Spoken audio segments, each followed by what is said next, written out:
இவங்க லாஃபுல் ஒய்ஃபே கிடையாது. நான் ஆரம்பத்துலேருந்தே மாதம்பட்டி ரங்கராஜ் விஷயத்தில் பேசிகிட்டு இருக்கேன். ஆரம்பத்தில் என்ன சொன்னாங்க, நான் மாதம்பட்டியோட பணத்துக்கு ஆசைப்படலன்னாங்க. அப்போ இப்போ எதுக்கு ஆசைப்பட்றாங்க? அன்றைக்கி அப்படியே கையை கோத்து நடக்கிறாரு பற்றியா மேலே. அதெல்லாம் யாரை வெறுப்பேற்ற? ஜாய்கிருஷ்ணா வெறுப்பேற்ற போடி.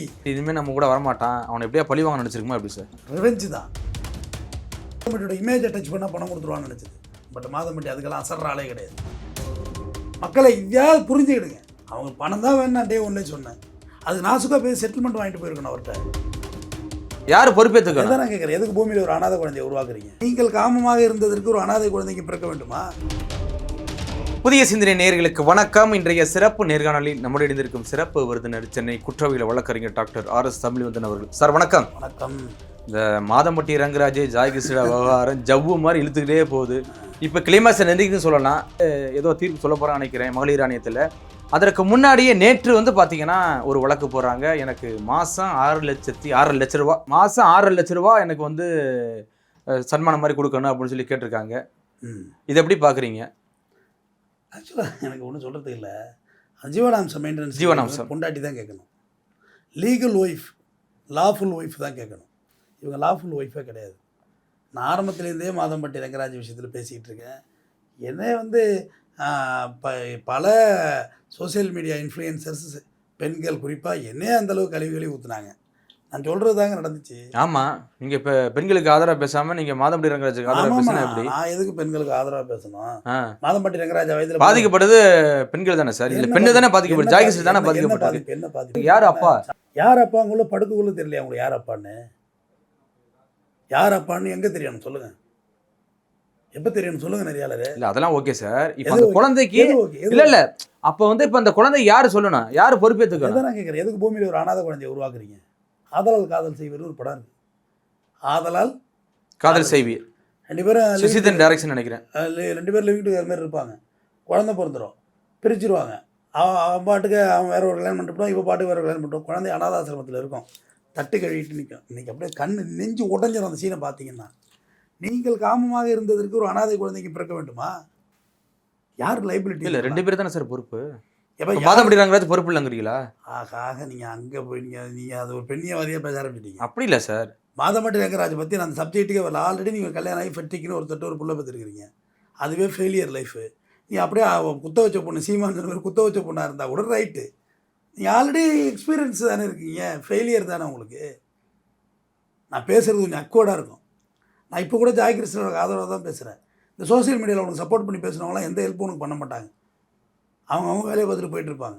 7 மாதம் வரைக்கும் தெரியலையா இந்த குழந்தைக்கு அப்பா இல்லாமல் போயிட்டுன்னு? வயிறெல்லாம் நல்லா உப்பி வந்த பிறகு நீங்கள் சண்டைக்கு வர்றீங்க.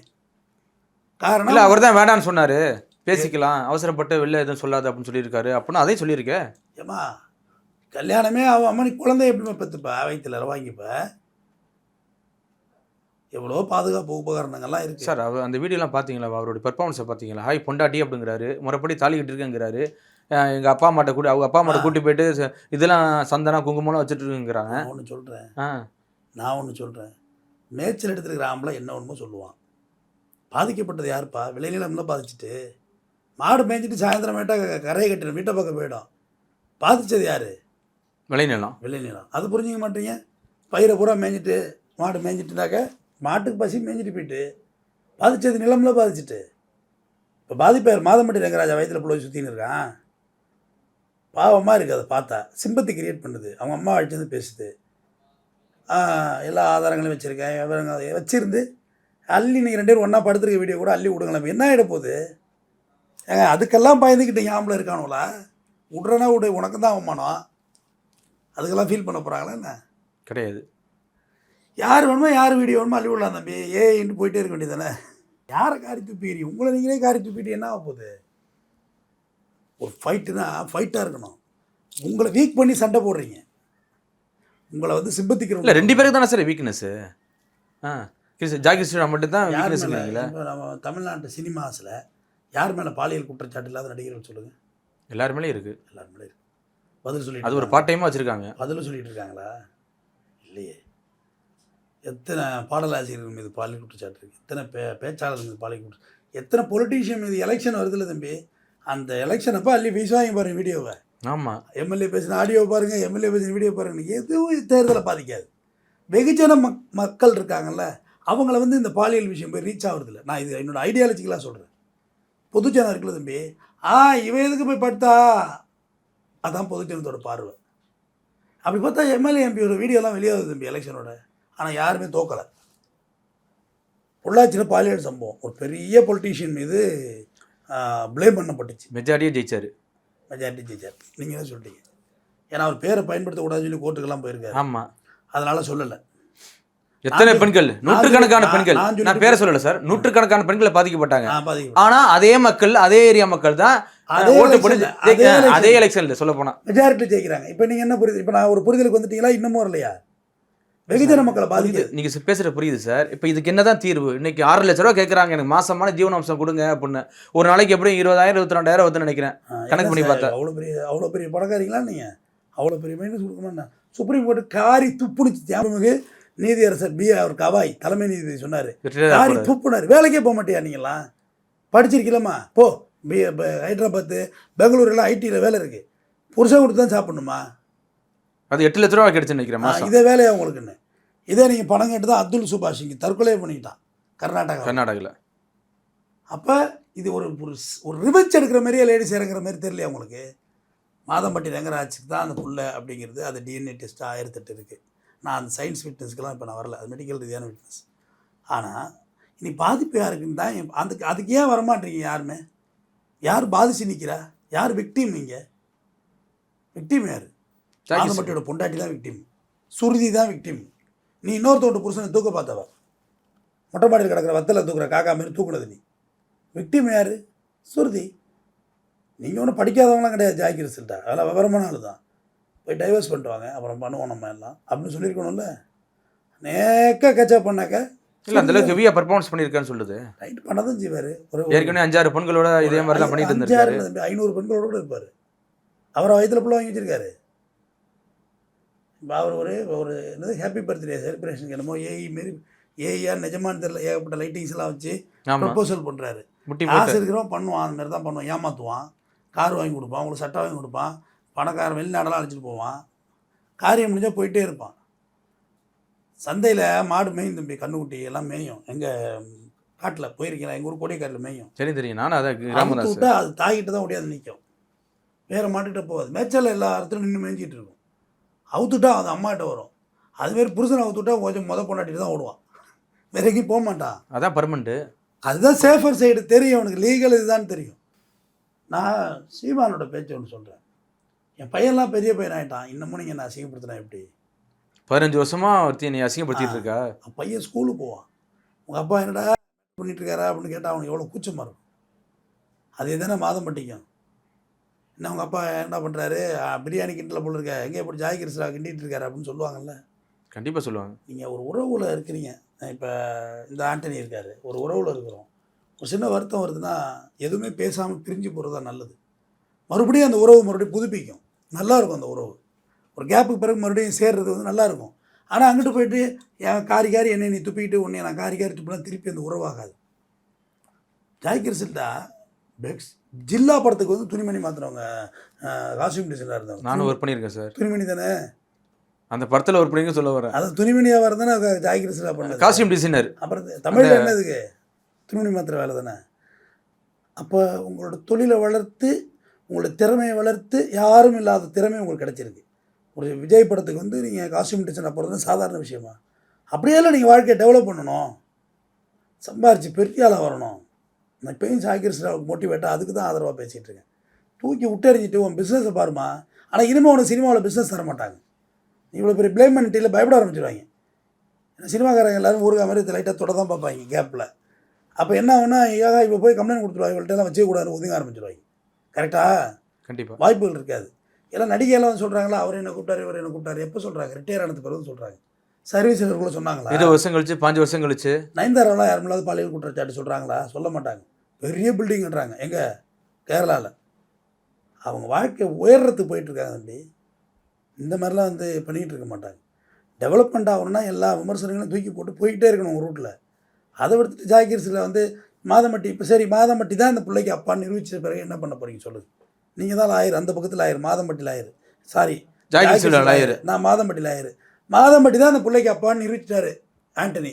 என்ன பண்ணணும், அடுத்து என்ன செய்யணும் சொல்லுங்கள். நான் இந்த அதனால தான் ஜீவனாம்சம் கேட்டிருக்கு 6 லட்ச ரூபா மாதம். ரைட்டு. ஆரம்பத்தில் என்ன சொன்னாங்க, இருப்பா, நான் எதுவுமே கேட்கல பண்ணாங்க. ஆரம்பத்தில் என்ன சொன்னாங்க, நான் மாதம்பட்டியோட பணத்துக்கு ஆசைப்படலன்னாங்க. இப்போ எதுக்கு ஆசைப்படுறாங்க, பதில் சொல்லுங்கள். நான் சொல்கிறேன், நான் மாதம்பட்டி லாயர். சரி நிரூபிச்சிட்டீங்க, அப்புறம் என்ன பண்ணணும்? ஜீவனாம்சமா கோர்ட்டில் அலைய விட்டு கொடுத்துக்கிட்டே இருப்பேன். இல்லை இதுக்கு தண்டனைலாம் கொடுக்க மாட்டாங்களா எப்படி சார்? லிவிங் டுகெதர் சுப்ரீம் கோர்ட்டே ஏற்றுக்கிடுச்சு. என்ன தண்டனை இருக்குதுல்ல? அதுவும் இல்லை அந்த குழந்தைக்கு பிறக்க போகிற குழந்தைக்கு ஜாய் கிறிஸ்டல்டாவுக்கு மெயின்டெனன்ஸ் வராது, அந்த குழந்தைக்கு தான் வரும். ஆமாம், அது மாதம்பட்டியோட சுய சம்பாத்திய சொத்துலேருந்து தான் வரும். ஆன்ஷியன்ட் ப்ராப்பர்ட்டிலேருந்து வராது, விண்டேஜ் சொத்துலேருந்து வராது. மாதம்பட்டியில் இந்நேரம் அவர் பேரில் வச்சிருக்க போகிறாரா? அதெல்லாம் கிடையாது, நேரம் டோட்டலாக மாற்றிருப்பேன். மாதம்பட்டி ரங்கராஜையில் நான் சொன்னிருந்தேன், மாதம்பட்டி ரங்கராஜ் இப்படிங்கிறது எல்லாம் பண்ணிட்டு போயிடுவார்னு சொன்னேன். அது ஒரு லேடி டாக்டர், அவங்க பாவம் வயசில் மூத்தவங்க. நான் அவள் பேரெலாம் அவங்க பேரெலாம் இழுத்து விடலை. ஒரு தமிழ் வந்து வைக்கல இப்படிங்கிறதுல போயிடுவாருன்னு சொல்கிறாரு அப்படின்னு. இப்போ என்ன பண்ணிட்டீங்க? ஜாய் கிறிஸ்டாவை போய் போராடினாங்களா அவங்க? கிடையாது. மாதர் சங்கத்தை போய் தூக்கிட்டு போய் போராடினாங்களா? கூலி கிளாஸ் பார்ட்டியெல்லாம் போய் போராடினாங்களா? போய் எங்காச்சும் உட்காந்து? இல்லை. சின்மையை குற்றச்சாட்டு சொன்னாங்க. என்னாச்சு? 7 வருஷம் பாடாமல் இருந்தாங்க. இன்னமும் அது அதே பேசிகிட்டு இருக்கு, திருப்பி உட்காந்து ராதாரவி மேலே சொல்லுது. சில சைக்கோ மாரி இறங்குது இந்த பொண்ணுங்க. போராடி வென்றாடி பிடிச்சி அதுக்கு விரும்பினாதான் தம்பி வாழ்க்கை. என்னோட பொண்ணு வந்து என்னை எப்படியோ சட்ட ரீதியாக கோத்து என்கிட்ட வந்து சேர்ந்து, நானும் கோர்ட்டு ஆர்டர் ஏற்று வேறு வழியெல்லாம் வச்சுருந்தாலும் நிம்மதியாக வாழ்ந்துட்டு போகிறாங்களா? கிடையாது. வற்புறுத்தி வாழ்கிறதுல தம்பி வாழ்க்கை, விரும்பி வாழ்கிறது வாழ்க்கை. வற்புறுத்தியெல்லாம் எதையுமே செய்ய முடியாது இந்த உலகத்தில். இல்லை ஒருவேளை இது நினச்சிருக்குமா, கிளைமேக்ஸ் இனிமேல் நம்ம கூட வரமாட்டான், அவனை எப்படியா பழி வாங்க நினச்சிருக்குமா எப்படி சார்? ரிவெஞ்சு தான். அது என்ன நினச்சிது, மாதம்பட்டியோட இமேஜை டச் பண்ணால் பணம் கொடுத்துருவான்னு நினச்சிது. பட் மாதம்பட்டி அதுக்கெல்லாம் அசர்ற ஆளே கிடையாது. அசர்றால நெருப்பில் நின்று சம்பாரிச்சவன் தம்பி, அனலில் நின்று சம்பாரிச்சவன். அப்படிலாம் கொடுத்துருவோம். 1 பைசா வாங்க முடியாது அந்த ஆள்கிட்ட. அடித்து சொல்கிறேன், எழுதி சொல்கிறேன். நெருங்கிட்டு சொன்னீங்களே கிளைமேக்ஸு, 1 பைசா கொடுக்க மாட்டார் அவர். இந்த கோர்ட்டு ஆர்டர் கொடுத்தாலும் அப்பீல் தான் போவார் அந்த ஆள். அவரோட சுபாவம் அது. இப்போ மகளிர் ஆணையத்தில் இப்போ டிஸ்கஷன் போயிட்டு என்ன வரப்போகுது? எது வேணுமோ வரட்டும். ஜாகிர் சார் ஆதரவாக கூட ஃபேவராக கூட ஆர்டர் வரட்டும். எக்ஸிக்யூட் பண்ணணும்ல, அப்பீல்னு ஒன்று இருக்குல்ல, அடுத்து அப்பீல் போவார். மகளிர் ஆணையம் கிளைமேக்ஸ் நெருங்குது, என்ன விசாரணைன்னு சொல்ல போகிறாங்க, தீர்வு சொல்ல போகிறாங்க. அதுக்கு முதல் நாள் எனக்கு 6 லட்ச ரூபா ஜீவனாம்சம்னு சொல்லி கேஸ் பண்ண வேண்டிய காரணம் என்ன? மகளிர் ஆணையத்தில் நெகட்டிவ் ஆகிட்டா இதை பிடிச்சிட்டு தூங்கலான்னு தான்.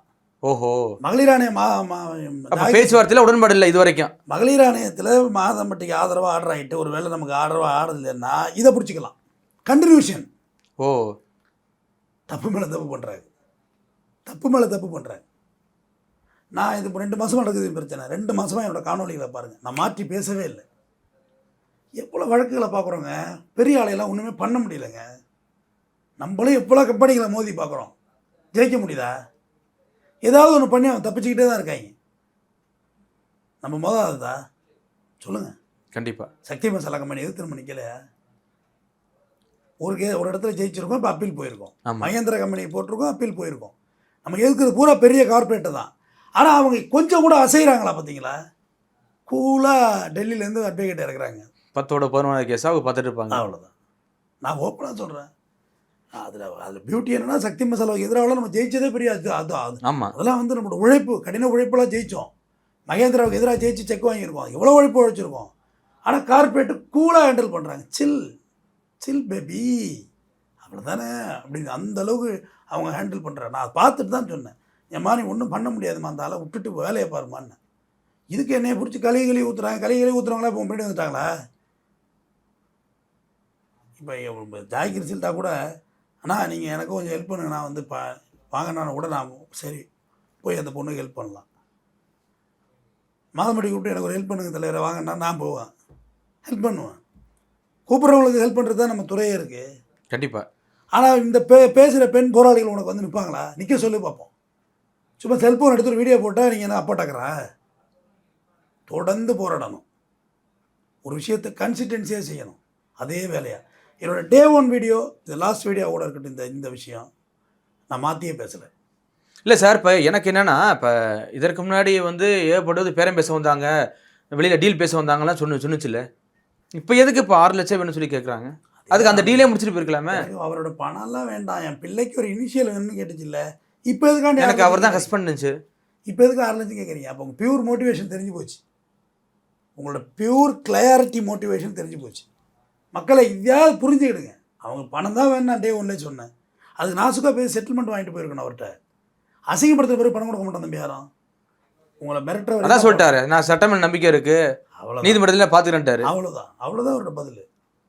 என்னுடைய பதிலாக தான் நீங்கள் வந்து மாதம்பட்டியாக உட்காந்து பதில் சொல்லுங்கள், அப்போ தான் உங்களுக்கு புரியும். அசிங்கப்படுத்திட்டேன், என் பிஸ்னஸை லாஸ் பண்ணிட்டேன், என் பேரை கெடுத்துட்டேன், இன்னமும் உனக்கு பணம் தரணுமா? அதுதான் பல விஷயம் சொல்லியிருக்கேன். ப்ரெஸ்ஸுக்கு போகிற முன்னாடி செட்டில்மெண்ட் பண்ணால் தான் பண்ண முடியும். நம்ம கிளைண்ட்டு செட்டில்மெண்ட் பண்ணுறாங்கல்ல பிரச்சனைக்கெல்லாம், ஆமாம், நான் சொல்லுவாங்க சார் ப்ரெஸ் மீட் வச்சு அவனை மிரட்டிட்டு அப்புறம் பணம் வாங்கலாம்பாங்க, கொடுக்க மாட்டான். அதுக்கு இனிஷியல் ஸ்டேஜில் வச்சு வாங்கினாதான் ஸ்டேஷனில் கொண்டு போய் தேடுற ட்ரீட்டிங் பண்ண பிறகு அவன் செட்டில்மெண்ட்டுக்கு வரவே மாட்டான். அப்புறம் என்ன சார் அசிங்கப்படுத்திட்டீங்க, ஸ்டேஷன் மாதிரி எடுத்துட்டீங்க, வாங்க பார்த்துக்கலாம், கோர்ட்டில் நம்மளும் பார்த்து கொண்டு போயிடுவோம். இங்கே ஒரு 10 லட்சம் கொடுத்து செட்டில் பண்ணுறதுக்கு வக்கீல் கொடுத்துட்டு போகிறேன் சார்ட்டு போயிட்டே இருப்பான். ஆமாம், கெத்தா அது மாதிரிலாம் இருக்குல்ல. நம்ம அதோடு தான் சொன்னோம். ஜாகிர் சில்டாவுக்கு தான், பாப்பா உனக்கு ஆதரவாக தான் நான் இவ்வளவும் பேசியிருக்கேன், நீ விட்டுட்டு வேலையை வரும், முதல்ல குழந்தைய பெற்றுடு, வயிற்றுப்புள்ள காரி மேலே ஏறிட்டு மேலே ஏறி 2 தப்படி நடக்குது, பாய் அப்படி பண்ணுது. ஏன்னா அது கடைசி வயத்தில் ஆமாம், நிறமாத கற்பனை சார், முழு குழந்தை இருக்குது வயிற்றுக்குள்ள. அந்த குழந்தை நல்ல சிந்தனையோடு இருக்குமா? இவ்வளோ ட்ராஜடியை கேட்டு கேட்டு நல்லா காது கேட்கும். இப்போ ஆமாம், பாவம், ஏன் புதுசாக ஒரு உயிர் இந்த சொசைட்டியில் வந்து இருக்கிறீங்க, அந்த உயிரை அந்த அன்போடு வளர்த்துருமா அந்த ஜாகிர் சார்? வளர்க்காது.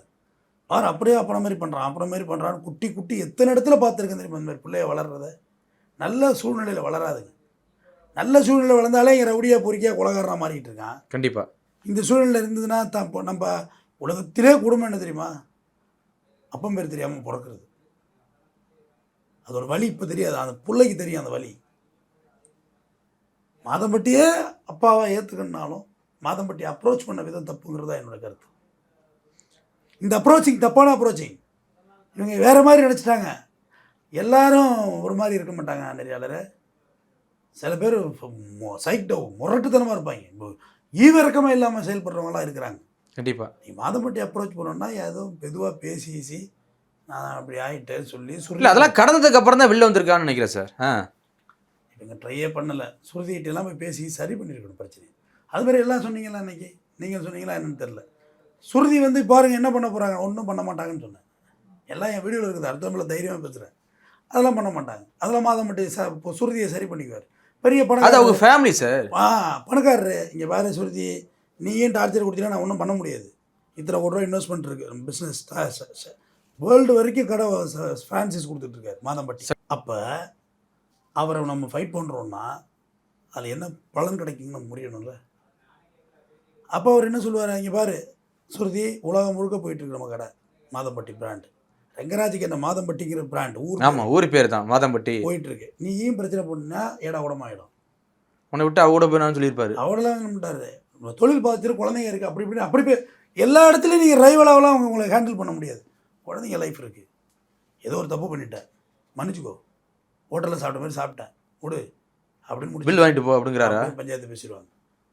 அன்றைக்கி அப்படியே கையை கோத்து நடக்கிறாரு பற்றியா மேலே. அதெல்லாம் யாரை வெறுப்பேற்ற, ஜாகிர் சார் வெறுப்பேற்றான். போடி நாங்கள் ஒன்றா தான் இருக்கணும்னு காமிக்கிறதுக்கு. இதை தாங்க டே ஒன்லேருந்து சொன்னேன்.